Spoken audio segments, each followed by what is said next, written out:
Welcome to the Bleep Bulimia podcast with Hilary Momberger Powers. Very inspirational interview. Hello, everyone. I am Lorianne. I am the host of Bleep Bulimia, and today I have Hilary Momberger Powers with me. She has a very interesting story that I'm really looking forward to hear. She is a motivational speaker, life coach, and artist. Thank you so much for being with us today. Oh, Lorianne, thank you so much for inviting me. I feel honored to be able to add some light to people who are going through a dark time. And I know are on this path, I am I am in recovery. I have the ism of bulimia, along with alcoholism and any kind of addiction. If I don't want to feel, I'll find something to stuff those feelings down. And, I guess, I don't know if you want to ask me some questions. I normally just, I'm a life coach. I'm a motivational speaker. My theme is no longer leading with your wounds. That's my keynote. And what that is about is I spent majority of my life leading with my wounds, meaning I'll give you an idea. In case anybody doesn't know, or your audience doesn't know, I grew up in a very large alcoholic, Catholic, dysfunctional, wacky world in California. I'm one of 7 children. My mother never wanted any. My mother was an anorexic. And so everything was about being tiny and skinny and beautiful. And she was a Jackie Gleason girl. So, and she was drop dead beautiful. So I never compared to her because, she had alcoholism and she was a narcissist. So nobody was ever as good as her. So I lived underneath the shadow of her. And I just wanted to be, when you grow up in trauma, and I call that trauma when you're around ragers or alcoholics or sexual abuse or physical abuse, we go into a traumatic state, which is where my original wound comes. I'm always scared. I'm afraid of doing anything wrong. I'm afraid of doing anything right because then I'm going to be expected to continue it. So, and then don't feel enough. I don't feel pretty enough. I don't feel smart enough. So there's 3 things that happen when you're in trauma. You either become the people pleaser, that's me. We become the loner, we switch out, or we become the controller. So as a small child, my mother, who was a Jackie Gleason girl and decided to get pregnant with my father. Now, she got a lot of perks when she was pregnant. She was stick thin and had a bubble because my mother lived on Doritos and whiskey and Coke and speed while we were in her stomach. Yeah. So, I mean, that was the era. Today, we think it's, oh my God, I can't happen. That can't happen. Why are people using drugs while they're pregnant? Well, are you vaping? You might as well suck on kerosene. Are you smoking? Are you occasionally having a drink? Are you, and are you drinking Diet Cokes? It doesn't matter. There is a chemical out there that when we're still in light trauma or high trauma, we grapple for something to soothe us. And so as a kid, I was in this trauma and I went into people please. So my mother took all 4 kids that were 4 at the time to Hollywood because I lived in Los Angeles. And she said, I'm going to make you guys famous since I had to give up my career for you. Now, remember, my mother's a narcissist, so it's always our fault. And go ahead. I'm sorry. I just quickly interject because I personally don't understand it 100%. So my listeners may not. What do you mean referring to as a Jackie Gleason girl? Okay, so back in the day, you don't know who Jackie Gleason was a very famous. I know him. Well, she was a Jackie Gleason girl. I mean, it sounds like she was his his call girl, but that's not it. That's a joke. But she used to introduce and go, and here's Jackie. She was the beauty every night. She was Oh, like the Van White to his show. oh my gosh. And yeah, so she was this very tall, beautiful woman, but crazy, and was dealt with sexual abuse growing up. And hurt people end up hurting people. And then they have children to heal the hurt, but then they keep passing the hurt on and the hurt on until you really look at and deal with the original wound, which is, we all have we all have wounds and we live in it, or we can use our scar as a power. And so that's what I teach the girls that I work with is use your scar as the power, that you no longer have to live in this, I'm not pretty enough, I'm not smart enough. So go back to my mother takes us to Hollywood, and my first job, I get the job as the voice of Sally in Charlie Brown Peanuts in 1967. I'm 63, so I was 5 years old, and I get this job. And you think, oh, you should be excited. Well, back in the day, we had like 4 TV channels, and I was on all these commercials, and I was in everybody's living room, and I always felt like a fraud. Because inside, I was living in this crazy house with this mean woman who was beating the kids, and there was lying and fighting and alcohol and violence. And I'm supposed to be this happy kid. Now, this is how I'm living my trauma. I'm dealing with it. We call it in trauma therapy, they call it the reptilian brain, that I got to survive, live or die. I got to figure out how I can do it. So I became a people pleaser. And so I did everything you wanted. I was the cute little actress. I made a lot of money. And then I found out my mother was taking it all and spending it all. So I became the controller. Nobody's gonna hurt me. And I became the bad girl.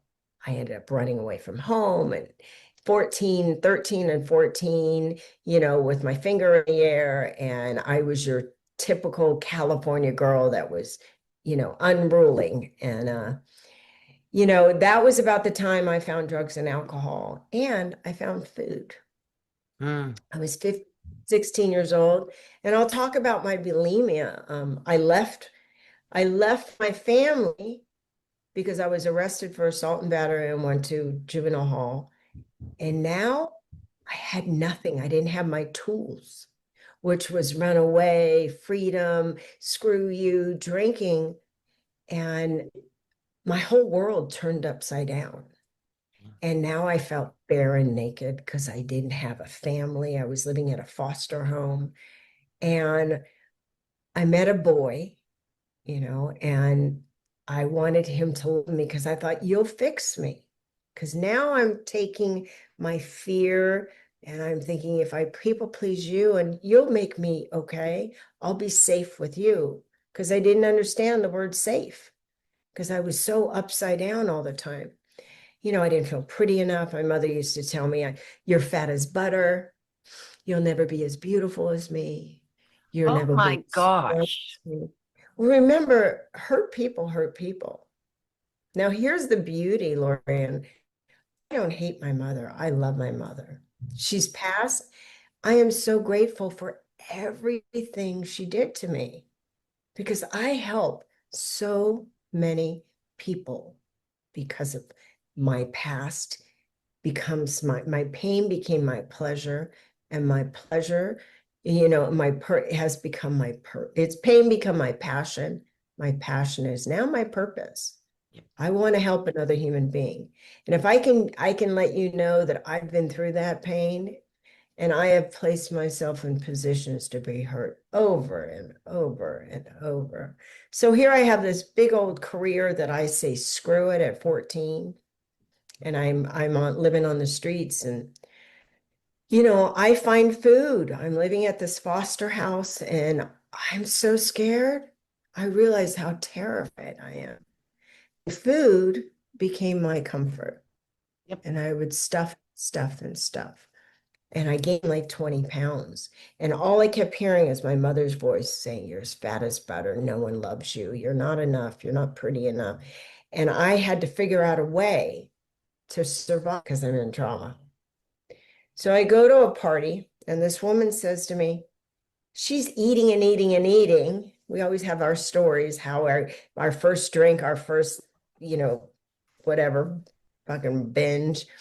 And she says to me, I go, "How do you eat so much?" She says, "Come with me, I'll show you." So she stuffed and she said, "Just stick your finger down your throat." I was like, I found the Holy Grail. Right. So, It's awful to right? say, It's but I like, get it.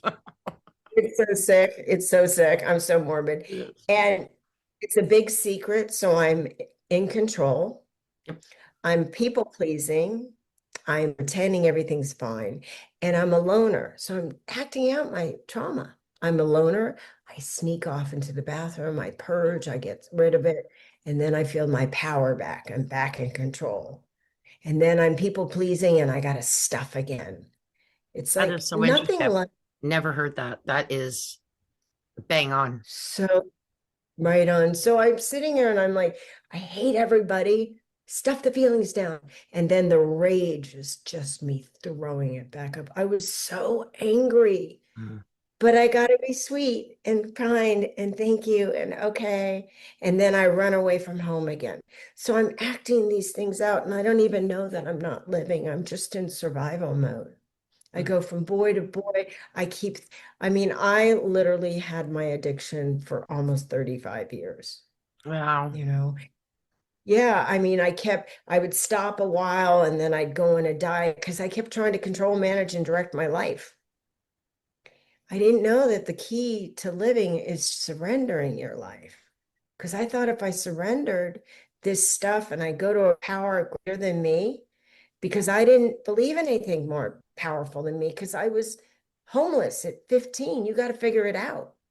I'm not going to rely on anybody else, So here I didn't know that if I just surrender and say, power, God, universe, whatever you are, please help me because I'm killing myself. Yep. And I don't know, I'm killing myself. I think I'm surviving. Yep. And I'm not. I'm destroying myself. So, I ended up at 21 years old having an overdose.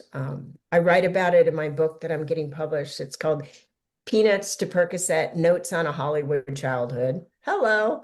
I love it. And since then, I've also written a couple of children's books that I'm getting published too that are basically about being different and celebrating it. Yeah. Because I'm different. I'm not your normal girl. I think outside of the box, and sometimes I blow up the box when I think about it. Who wants to be normal? I think we'd be Normal best on the friends if we actually lived close by because I'm definitely not normal. normal. And I'm 63 and I don't feel 63. You give me hang out with the 30-year-olds and I'm fine with that too. I don't feel any older than them, except for maybe the experience that we have, but really seriously not. Right. But Right, to my listeners, by the way, I do have to say this. Hilary is talking about her mother saying she'll never be as beautiful as her, but Hilary is absolutely stunning. She's absolutely gorgeous. Like, Oh, that thank coming you. from a parent is not good, but honest to goodness, I hope today you know that that's not true. You look at yourself in the mirror and go, "Oh my gosh." And I can't believe you're 63, but seriously, you're absolutely stunning. You're beautiful. Oh, you're so sweet. I used to, because I grew up in front of the camera, everything was about how you look and you got to be perfect. I True. mean, we live in a culture now where it's the Instagram, the TikTok, You know, the podcast, selfie. everything's, I gotta be good. How do I look? Hold the camera like this so you don't see lines. It's like, I don't even Double care. I chins, don't even no. care. Hold, please. Yeah. Let me get some tape. It's like, where am I going? Like, I gotta get there. Where am I going? Yeah. Where am I going? Nobody gets out of here alive, Hilary. Hello, hello. So and I grew up in front of the camera, so I remember, and seeing my mother, she was never enough. She used to call herself fat, and she was 100 pounds. My I mean, her gosh. mind was so tortured. But unfortunately, I too have that tortured mind. I have a disease that's in my mind, and it speaks to me with authority. Dis-ease meaning not at ease. It speaks to me with authority in my own voice that says, you're never going to make it. You're a loser. You're not pretty enough. You're not smart enough. You blew your life. Why did you lose that money? Why didn't you? And I had to find a power greater and other than me to fight those thoughts, because then they became feelings, and then I acted out in the feelings, and then all of a sudden my character is, I'm a runner, I'm a bulimic, I'm an alcoholic, I'm a sex addict. It doesn't matter. I just don't want to feel what's inside. And over the years, I've learned to make friends with this really hurt little girl. I'm just really hurt. Mm-hmm. I was really, really hurt. I'm not a victim. I only got hurt one time. If I keep re-hurting myself and that's what a resentment is. I keep resending the pain to myself. But my mom only said it once, but then I kept saying it over and over. So I have learned to take responsibility for that, because if I can take responsibility for that mind, resending this hurt over and over, I can also take some responsibility for getting better and feeling better and loving myself better. It's not perfect. I say this to the girls I work with, because most of the women that I work with, most of them have eating disorders. We all, either they're starving or they're cutting their food up and weighing it. I'm Dieting like, oh, constantly, and then constantly, yes. I don't. Having three clothing. Yeah. No diets for me. That word is dead. Yeah, I can't even get on the scale, guys. I don't even get on the scale, because Well, that becomes my God. that's The true. scale becomes, Yeah. it tells me, oh, you're not enough today. For whom? You Um, know? I love that you said the bulimia isms. You get those, and we talked about this in some of my other podcasts.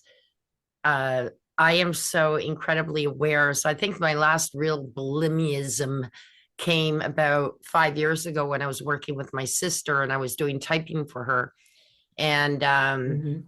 and I hated doing it. And I hated Mm. doing it. Yeah. And it was triggering a desire to go back to my bulimia. And here I am, like, I don't know, I'm going to be 15 years. So it was almost 10 years into recovery. And it was the first time Right. after 10 years that I felt that stronghold. So I don't know what. And I said no. So I quit. I just, Right. Right. Good for right. you. Yeah. Um, but it was I mean, all those feelings of, when you're doing something you don't like. So you eat. And then, it's just like a comfort for things that you're doing that you don't like. There's a lot of things I don't like, but that particular one was just so horrible. It's just, I, right. for my health, I quit. Yeah. Good for you. It's that, it becomes that, like I said, that trauma response. That when I get triggered or activated. I hate that trigger word. It's like so used. That's true. Um, I like that activated one. activated, all of a sudden I go back to my old coping mechanism, Mm, which is either run. When I please somebody, get into people pleasing, I don't know. When I run, I don't deal with my anger, because anger is just fear turned inward. I don't know what to do. I get mad. Like you're doing something you don't like. Instead of saying, you know what, I love you and this is great, but I'm just not comfortable here. Like that's what a grown-up does. yep. I go I go back to the little girl and say, get out, go, or stuff, and then throw up, because it is such a rageful anger. Just rage comes out. And I can't see, everything's black or white, good, bad, live, die, alive, fat, skinny. And I've learned to live in between the duality, which is the gray zone. Like, Yeah. I'm not skinny, but I'm not fat. Why can't I just be in between? And be happy. My mind says, right, my mind says you have to be either amazing or you're the biggest piece of crap ever. There's that duality. So when I finally, I say that my addiction, God intervened because grace is unmerited. I didn't earn it because I remember I was sober probably 8 years. And I remember the first 5, 6, 7 years, my sponsor would say, I go, I can't stop throwing up. She's like, well, at least you're sober. And I was like, oh my God, I'm going to kill myself, because the feelings that come with it, the self-hate, the deprivating, just the abusive. I am And so abused. the lies, because Oh, you're hiding. You're a liar. You're like a fraud, really, when you're mm, bulimic. It's exactly. fraudulent. Yeah, I'm a people pleaser. I'll tell you whatever you need to hear for you to feel good, but Yeah. who cares about me? Yeah. So I stuff and I stuff and I stuff. Yeah. And when it was removed from me, we always go that aha moment. It wasn't like one day. It was just all of a sudden I wasn't controlling, managing, directing my food. I was listening to myself. Like I was paying attention to my feelings. I was no longer living in that wound, meaning, there's a pyramid. I talk about a pyramid and I teach this to the women I work with. If you think about the pyramid, there's first layer is safety. In order for me to get out of the trauma of live or die, oh my God, everything's like sky's falling down. And then I stuff it. I'm stuffing food, people, men, shopping. It doesn't matter. I'm gonna like shut up, shut up, shut up. Because I don't know how to listen to myself. So when I get into the stabilizing, the safety zone, it's the seeing, tasting, touching, feeling, hearing. Mm. So if I'm seeing, I put myself in an environment that's pleasing to my eyes. Like I put the light on, I lift the drapes, I go outside to nature. Seeing, tasting, I make a decision. I'm going to eat alive food's going to give me life. So I started doing these little things, seeing, tasting, touching. I would make sure that when I go shopping, I feel fabric because I get soothed. I get soothed inside. When I touch things, when I touch the grass, I touch the trees, I touch the dog, the cat, I pet the cat, and I'm like, ah. And then I put nice music on. I have to be nice to my ears. So I start taking care of my senses. I'm not hungry All right. because I'm soothed this traumatized little girl. So all of a sudden, I start stabilizing. And then I can breathe a little lighter. I don't feel like I actually want to call somebody and hang out with them instead of hide out. I head out all the time. That lying, that sneaky behavior. Yep. And once I got stabilized, then I feel like I'm a part of the world again. Now I feel like I belong. I want to see my friends. I want to go out in daylight. I'm okay with a short sleeve shirt because remember, I'm judging when I'm in my disease. I'm Yep. not pretty enough. I can't wear that. I can't go out. Oh my God, no, no. I don't want to shop because I'm gonna go up 5 pounds, 10 pounds. It's like, oh yeah, exhausting. So all of a sudden, I feel like I belong and I become a part of this community called life. And I start getting some self-esteem. I like, oh, wow, I don't look that bad. I can look in the mirror when I'm looking at a glass, when I'm walking down the street, and I don't go, oh my God, I'm so fat. I'm so disgusting. Oh my I look God. at myself, oh, I look okay today. I don't look amazing because I'm in the gray zone because I'm all of a sudden, it's because that stabilizing my safety has now taken place. And now I can be productive, meaning I'm focusing at work, I'm listening at work. People want to talk to me, I'm getting jobs, they want to hang out with me. My boss says, "You're such a delight to be around." And Like, that's a oh, big thing. yeah, it's I such a mean, you big look thing. seriously, we look at some of our actresses and some of them have lost a lot of weight. I'm not going to come up with the names right now, um, Ozempic girl. Yeah, anyway. but Right. they got their acting being overweight and actually losing weight has been a problem because they don't fit They into don't the get roles that work anymore. Right. but Right. they look great. But the thing is that their personalities are super wonderful. Everybody loves them. Everybody loves them. I mean, if you ask, who's a great actress, they'll be pointed out as well with all the other ones. So weight is Right. not, I think personality is a bigger thing than anything on people, becoming Yeah. friends, being who they are. I do want to say something though, because I read your profile on Podmatch. By the way, I love Podmatch. I want to put a little throw out there. Uh, Yeah, it's great. Podcast is awesome. I've been able to share my message and I feel really, really blessed to be able to I do it. I've been with them from the start, and I'm telling you, Alex and his wife there, and the whole group there, they're just absolutely wonderful. So Good. I do appreciate them. But you wrote, "I'd like to be remembered not for the highs I've reached, but for the depths from which I've risen." I'm almost going to cry, and you did quote that on Connie Francis. What a beautiful Hmm. say. Honest to Yeah. goodness, a lot of people will come out and they'll hide behind whatever they did come through. Um, Oops. and then Yeah. just pretend that everything was all good and bubbly in my life. It's like, no, Yeah. I had the No. roller coaster and there's a thing too in one of the movies with Steve Martin, I think called Parenthood, where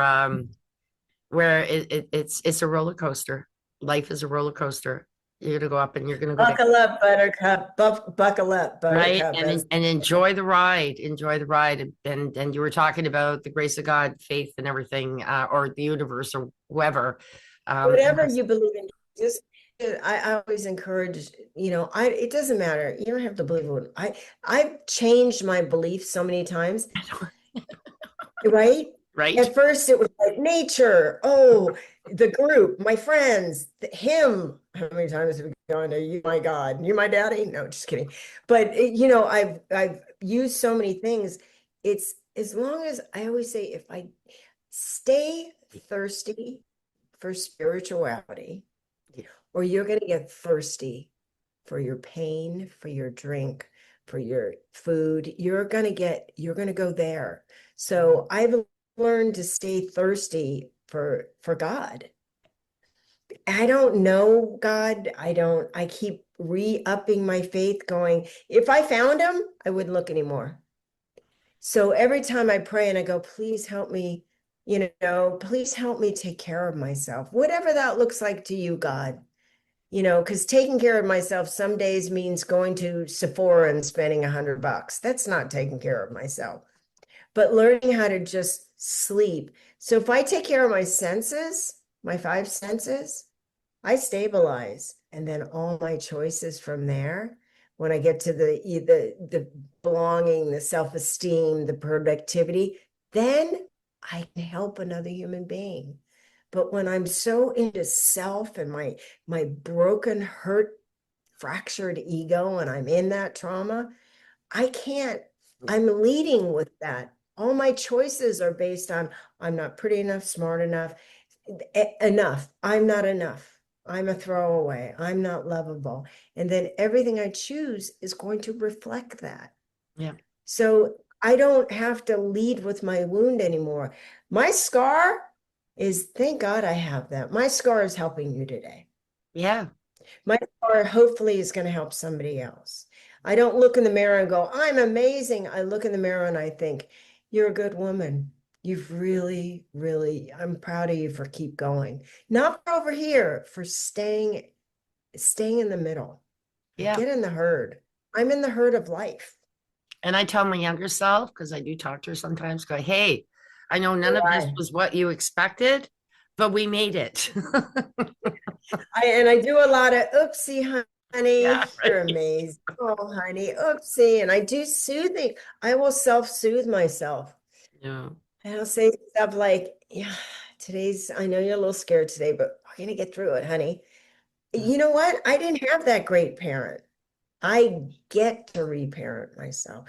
I get to be so awake that I can learn how to love myself. And if that means, I do things like, okay, honey, we're going to drink a really big glass of water this morning because you might be a little dehydrated. I got to talk to myself like that. And then all of Yeah. a sudden, my choices are better because seeing, tasting, touching, hearing, smelling, I'm taking care of my senses. So I did have really good parents.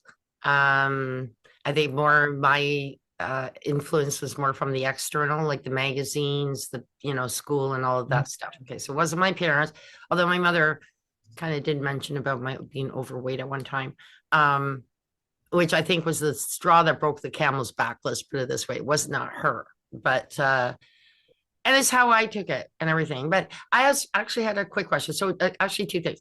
First of all, when your mother was doing all this too, this was also around the time Twiggy came along, and that's I think one of the worst things that ever happened. And that's like the Marilyn Monroe got thrown out, and the Twiggy came in. Yeah, can I tell a really funny story? So I Sure. went to school. I think your listeners will appreciate this one. So I went to school for advertising. I was 25 years old, 26 years old.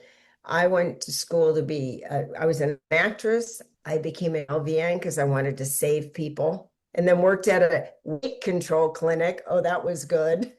Of course, while I'm bulimic and eating speed every day, it was great. And then I ended up going to school for art.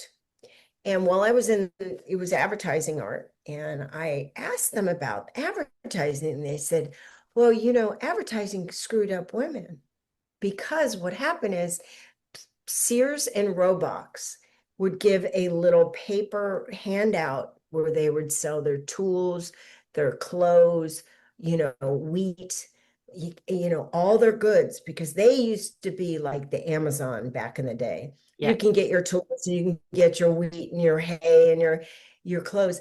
And they decided that when they were trying to sell the clothes, they should put it on a very skinny woman Oh, geez. because the clothes drape on her.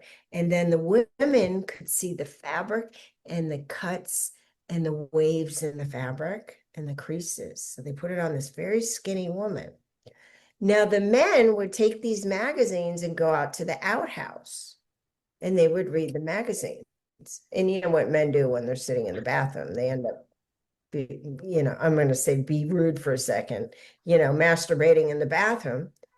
And the women, I know you're laughing. It's true, but this is where it all No, I shifted. know. It's just- I know it makes sense, right? And the uh, women thought men like skinny women, yeah. but they were just sitting in there looking at tools and they decided to masturbate. Because But we think that women were supposed to be skinny like these women literally they were used instead of putting them on sticks, they got the skinniest woman with no shape. geez. And there we go. There went And that's the hence version. the Yeah. skinny women. Yeah, we thought men want skinny women. Yep. And any man that I know says, well, I love really brown. And I'm like, really? Where did I get this? It takes So all kinds, though. It takes all kinds. I mean, I had one friend who was overweight and he goes, oh, and he's trying to find a girlfriend. And I was already with somebody, but he was a friend of mine. So I went and I said, what about her? He goes, oh, she could lose about 20 pounds. And I'm looking at him, I'm going, have you have looked you, in the mirror? I'm sorry, you're going to get what you are. Right. So, and she was not, she was very beautiful. She had a few pounds of Yeah, yeah. what the model girls are not like. Oh, she wasn't exactly model slim, but she was not overweight. Like, now, so anyway, Yeah. it really bothered me because I just looked at him and said, really, like, dude. It's even not even about the weight. I just didn't feel like I was enough, period. And Yeah, when you I think have that that core is wound, overall. when you have that core wound, Yep. whatever you do, wear, eat, what you accomplish, it's never enough. Yep. And Yep. You're right. until we address the original, it's at the root meaning that's where it all stems from. Yeah. Like my original was, I'm not lovable.